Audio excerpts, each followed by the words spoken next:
భారతదేశంలోని ఒక ప్రత్యేకమైన ఆలయమిది. ఇక్కడ ప్రజలు దేవుళ్లను కాదు, కుక్కలను పూజిస్తారు. కానీ ఎందుకు? ఈ గ్రామానికి కుక్కలను దేవుళ్లుగా మార్చటానికి ఏమీ జరిగింది? ఇది కర్ణాటకలోని చన్నపట్నం సమీపంలోని ఒక చిన్న గ్రామం కథ. కొన్ని సంవత్సరాల క్రితం గ్రామంలో అంతా బాగానే జరుగుతుండగా అకస్మాత్తుగా 2 ప్రియమైన కుక్కలు రహస్యంగా అదృశ్యమయ్యాయి. గ్రామస్తులు వాటికోసం తీవ్రంగా వెతికారు, కానీ అవి ఎక్కడా కనిపించలేదు. ప్రజలు నిరుత్సాహపడ్డారు. కానీ ఒక రాత్రి ఒక అద్భుతం జరిగింది.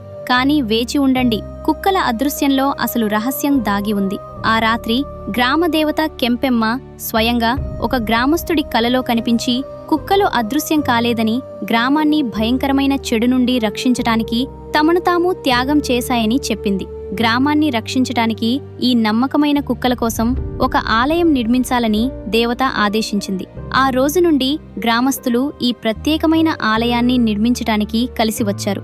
ఈ ఆలయం కుక్కల విశ్వాసాన్ని మాత్రమే కాకుండా మానవులు మరియు జంతువుల మధ్య పవిత్ర సంబంధాన్ని సూచిస్తుంది.